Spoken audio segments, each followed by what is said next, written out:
What is up, everybody? Jordan here with the deck box, coming back to you with another Forbidden Light profile. Just realizing I had to go back a page there, sorry about that. And actually the profile we are taking a look at tonight is Pyroar Zoroark, which you probably weren't really expecting to see many people do profiles of, but I always like to look at as many cards as I can from the sets, and if I think there might be some relevance to a card, then I'm going to give it a shot. I'm going to try it out. Couldn't hurt. Whoops.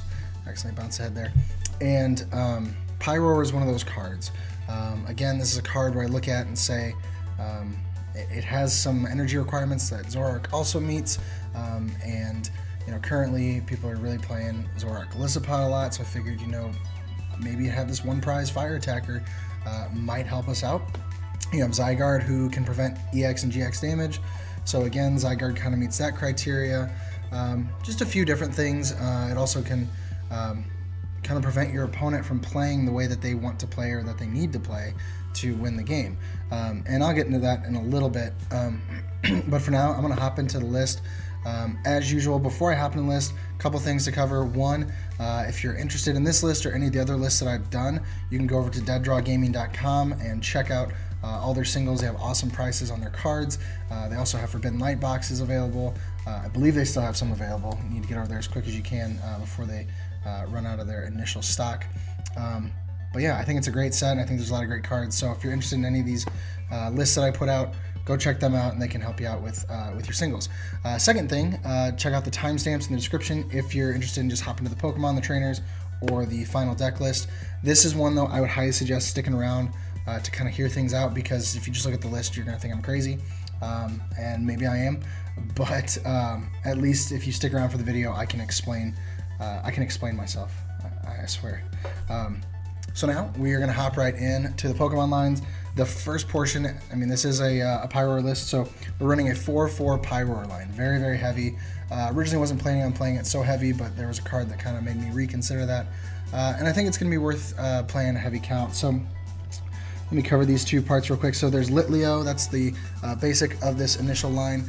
What's great is it is a 70 HP basic Pokemon that's really solid. We're used to the 50, 60 HP range. We've got a few more 70 HPs in this set, and I just hope that it's worth giving them 70 HP. I hope their stage 1s are worth it. So I chose to, obviously needed to include him. He has a DCE attack, does 20 damage. Not too bad, if you need to get started on things. Could be worse, but we do play the Litleo there. And then we do play 4 of the Pyroar, and it has the ability Unnerve. Whenever your opponent plays an item card or supporter card, prevent all effects of that card done to this Pokemon. So what that means is their Guzmas, their counter catchers, they don't affect Pyroar, and that's pretty big, because Guzma is one of the most important cards in the game right now. It allows you to take those knockouts that you want to take. So what that means is, with Guzma not being able to be used against Pyroar, it means Pyroar is safe on the bench as long as you keep him there. So you can set him up on the bench. You don't have to worry about your opponent Guzmaing him up and taking a knockout on him. He's safe there. Same with counter catcher. You can't just have that gust effect to bring him up. He's protected on the bench. So that means you can set him up. You can take your time on it. You're safe there. Whatever's in the active is not safe, but as long as you have a good enough wall between him and your opponent, you should be fine to build him up to use his attack. Which brings me to his attack for a fire and a double colorless Dominate Fang, 80 plus damage. If Lysander Labs is in play, this attack does 60 more damage. So I'm just gonna cut to the chase now. I am playing Lysander Labs in this deck. I know that's kind of an unpopular thing right now. Of course, Pyroar is not really super popular, so I guess if I'm going to be unpopular, I'm going to do it all the way. And I'll get to why I play Lysander Labs in a little bit, but just know that when I reference Lysander Labs or the attack here, it is doing 140 damage, period. No choice bands, nothing like that, and I'll explain that when we get to Lysander Labs. So he swings for 140. As we know, that one-shot's a Golisopod that's very good, and at 2 shots, pretty much everything else. But it does one-shot pretty much every basic non-EX, GX Pokemon, besides, of course, like Prism Star cards that have like the 160 mark. But there's a lot of other cards that it's a little less than that, and he can hit that solid number. But the key thing is, like I said, he kind of prevents your opponent from playing the game that they want to play, and you kind of wait till you can take those prime knockouts to move things along. Moving on from there, we do play a 4/4 Zoroark GX line. Not too much to explain about this card. It has a trade ability where you're able to dig through your deck. This is going to be how we get Pyroar set up. This is going to be how we get the cards we need when we need them. And it's just a really solid way to stay consistent. And then it has that attack, Riotous Beating, does 20 times damage for each of your Pokemon in play, so up to 120. It's really solid. Again, he's two-shotting everything. This is a two-shot list, unless, of course, you are playing against Golisopod, which we know can be fairly popular right now. So that was partly the reason I played Pyroar as well. I figured, let's look at something that can hard counter Golisopod, because we're going to have Zygarde out. Lycanrock's still a thing, so there's going to be Grass stepping up to kind of take over and take those things, so I figured Pyroar could be there whenever Grass got big again, if it gets big again. Moving on from there, some support Pokemon. This kind of helps us in a lot of other matchups. This is going to be where we take some one-shots. So we play 2 Tapu Lele. That's for the Wonder Tag ability, to be able to search for our supporters. And Energy Drive is not a bad attack either, maybe to get things started or to close some things out near the end of the game. It's a quick attacker, so it's a really solid Pokemon to have in your list. Then we do play 1 Mew EX. This allows us to one-shot Buzzwalls. Obviously, we know that Mew has this ability, Versatile, where it's allowed to use any Pokemon's attacks in play, as long as he meets the energy requirements. So he can use... man, I'm forgetting the attack name already. Riotous Beating. He can use Riotous Beating and one-shot a Buzzwole. And that's very, very important. There's lots of Buzzwole going around. So far, with Pyroar, we're taking care of Golisopod. With Mew, we're taking care of Buzzwoles. Moving on, we have Shaymin here from Shining Legends. Has 2 attacks, Flippity Flap, shuffle your hand into your deck, then draw 6 cards. Probably not going to use that unless you're absolutely desperate or you just really need something and you're safe for a turn if you use that attack. And then the other attack is Rally Back, 30 plus damage. If any of your Pokemon were knocked out by damage from an opponent's attack during their last turn, this attack does 90 more damage. So that's really solid. What that's going to do for us is take out Zygarde. It's going to take out Lycanrocks. Now, it does have to meet that requirement that something was knocked out, but that's fine. It's probably going to be knocking out a Pyroar, which is 1 prize, and then we're going to bring Shaymin out and swing for 2 prizes, taking down a built-up Zygarde, a built-up Lycanroc. That's lots of energy on those things that Shaymin's going to be clearing off the board. We do play Counter Energy, of course, to be able to meet the energy requirement costs. So that's how we do that. So far we've seen Fire Weakness, we have Psychic Weakness now, Grass Weakness that we're hitting, and then we move on to Sudowoodo. Watch and learn. If your opponent's Pokemon uses an attack during his or her last turn, use it as this attack. You don't have to meet the attack cost requirements, just the counter energy, and you can use any one of their attacks. Now you're hitting for Fighting Weakness. So Fighting, Grass, Psychic, Fighting, 4 different weaknesses being hit, and Dark if you happen to go up against Gourgeist, but I wouldn't really expect too much of that. So we're hitting 4 different weaknesses potentially, so it kind of helps us cover our whole field, and we're able to fit all these Pokemon in because of the card Lysander Labs, which we'll get to that in a little bit. It kind of helps us to squeeze some more things into the list than we normally would be able to. I believe we have 21 Pokemon in this list, so pretty heavy Pokemon lines, but they're there for good reasons. It kind of covers the meta across the board. Moving on from there, we do only play 5 draw supporters in this list. I chose to keep it low because we have Zoroark. Typically, I would play a 3-2-1 setup with Zoroark, and that usually works pretty well for me. But I chose to do a 3-1-1 this time. Not as many moving pieces to get in this list. It's pretty quick and simple. So going with the 3 Cynthia, the 1 N, and the 1 Sycamore seemed to be okay for this. Moving on from there, these are our secondary supporters, I guess. So we do have Guzma. Even though our opponent can't use their Guzmas on our Pyroars, we can still use our Guzmas to bring up their Pokemon and take knockouts on them. Okay, I had to read the ability just to make sure our supporters do affect our Pyroar. That's good. It's just our opponents that doesn't work. So Guzma we use to take the solid knockouts that we want to take, whether it's taking down, like I said, a Zygarde or a Lycanroc with our Shaymin, or Buzzwole with our Mew. Whatever the case is, we have Guzma there to take the knockouts that we want to take when we want to take them. And we only play 2 of those because we do play puzzles. It's a Zoroark list, so we're able to recycle those. Then we play 3 Bridgets. We want to get our bench set up as quickly as possible, get our Litleos out there, some Zoroarks going, and that way we're able to set up and do what we need to do. And then the extra Bridgets there are good trade fodder for us later in the game to dig through our deck. Then we are playing one Lysander Prism card. I want to make sure I read this correctly. I know essentially the card, but when it's a new card, I want to make sure I don't butcher it for you guys. So all right, so Lysander Prism Star. Of course, we know the rules. You can't have more than one Prism Star with the same name in your deck. If a Prism Star card would go to the discard pile, put it in the Lost Zone instead. So you can only use this one time, so you need to make it count.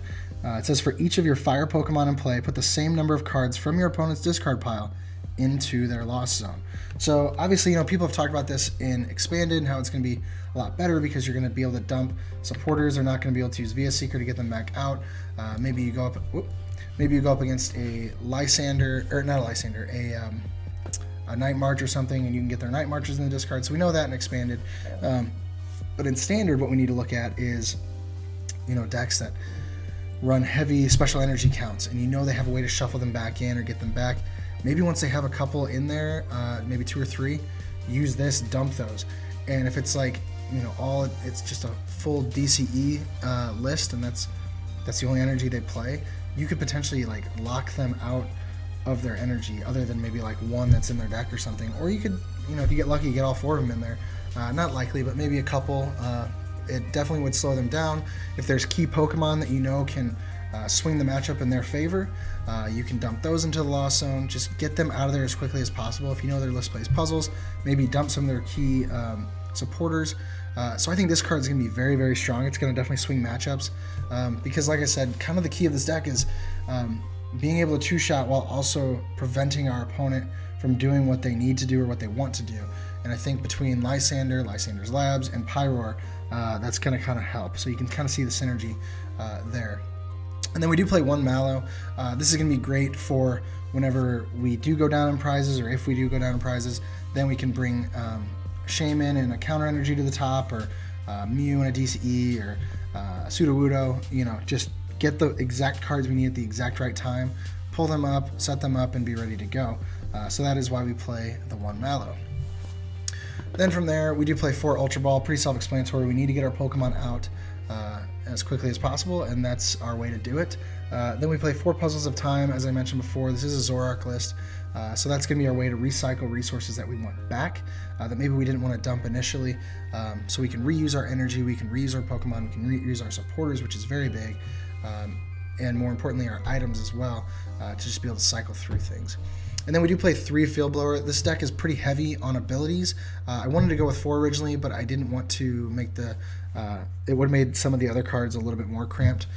So I just chose to go with 3 for now, because I feel like that should be enough to hold Garbodor back for a little bit while we set things up and prevent him from doing what he needs to do.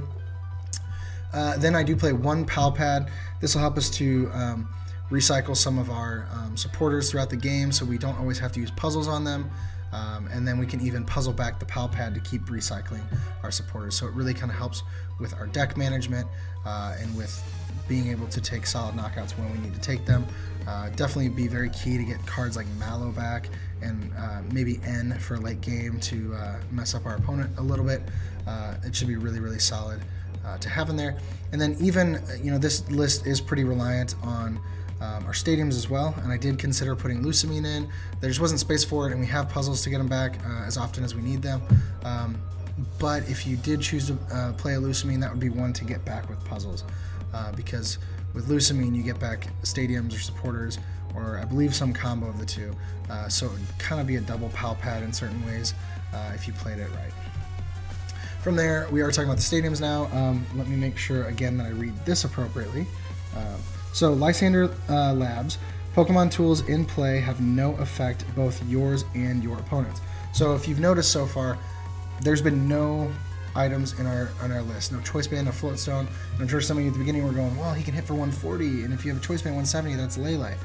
Yeah, but if I have Lysander Labs in play, I have no items, and I need Lysander's Labs in play to do 140. And if I don't have Lysander's Labs in play, I do a Choice Band, and I'm at 110. So I figured, you know what, I'm going to be two-shotting either way. So what I'm going to do is I'm going to put out Lysander Labs, because then my opponent is now essentially losing, I don't know, probably 4 to 8 cards in their list. About 10% of their list is just gone from me playing Lysander Labs, which is very, very good to prevent them from using those cards. They're just dead cards at that point. And then if their Guzmas aren't fully operational, if their counter catchers aren't fully operational, that kind of slows them down.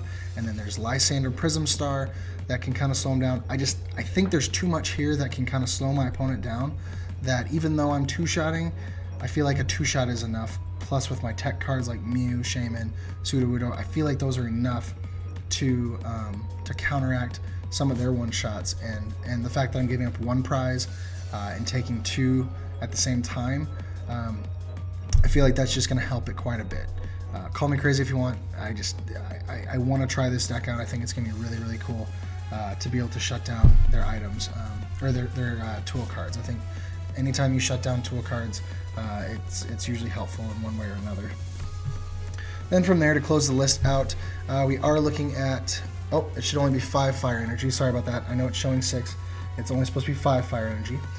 Cut one of those to get the pal pad in.